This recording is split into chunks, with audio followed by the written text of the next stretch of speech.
Bonjour à toutes et à tous et bienvenue dans cette nouvelle vidéo consacrée encore à un test de matériel de la marque OK. Et cette fois-ci, on s'attaque à une petite carte connectée en PCI Express sur un ordinateur qui va vous permettre de rajouter des ports USB type C à votre machine si vous n'en disposez pas. Et là, on est sur des ports USB type C en 3.1. Vous retrouvez comme d'habitude un lien dans la description si vous souhaitez acheter ce produit pour ne pas acheter une autre référence et vous tromper par rapport à la référence testée et proposée dans cette vidéo. Donc cette petite carte, elle fonctionne bien.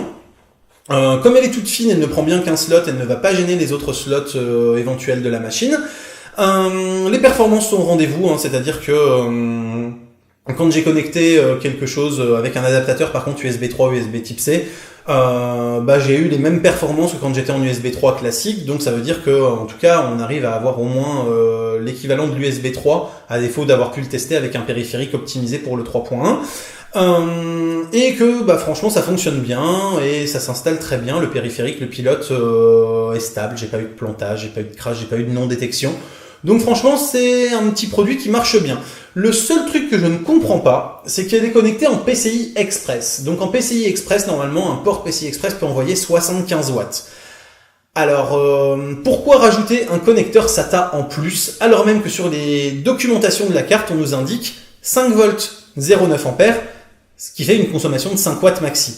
Donc il y a quelque chose qui m'échappe parce que normalement l'USB type C c'est censé pouvoir fournir jusqu'à 100 watts au niveau des connecteurs, donc 200 watts en tout. Donc ça pourrait expliquer pourquoi il y a un câble SATA en plus, puisque sinon les 75 watts du PCI Express ne suffisent pas à l'alimenter. Mais par rapport à ce qui est indiqué en 5 volts 0,9 ampères, on se retrouve pas à ces 200 watts. Donc c'est pour ça que je n'arrive pas à comprendre. Et puis surtout, si elle arrivait à balancer 200 watts en termes de transformateur, de condensateur, etc., je pense qu'il y aurait des étages d'alimentation un peu plus poussés que ça. Et là, quand on regarde les connecteurs, force est de constater qu'on n'a pas forcément des trucs super énormes. Même si effectivement ils sont indiqués pour 100 watts, ils me paraissent un peu petits. C'est celui-là et celui-là que vous voyez sur la carte.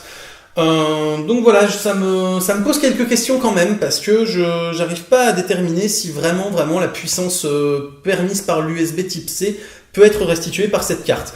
Et je n'ai pas le matériel à la maison en USB type C suffisamment énergivore pour le vérifier. Voilà, donc petite réserve, même si effectivement au niveau des composants, normalement on a ce qu'il faut, et que à mon avis c'est plus une erreur sur la dock, ou alors que la dock indique uniquement la consommation du périphérique en lui-même seul, qui serait donc effectivement de 5 watts, ce qui serait pas déconnant, et que à côté de ça on peut avoir jusqu'à 200 watts sur les deux ports. Donc voilà un petit peu ce que je voulais vous en dire, donc vraiment pas de défaut majeur à cette carte, sauf juste quelque chose sur lequel je reste sur une interrogation que je n'ai pas pu vérifier faute de matériel suffisant. J'espère que cette vidéo vous a plu, qu'éventuellement ça vous aura permis de savoir que ce type de périphérique existe si vous en aviez besoin. Je vous dis à très bientôt pour plein de prochaines vidéos, photos, techno, informatique et jeux vidéo, c'est-à-dire ce qui fait le contenu de la chaîne au quotidien.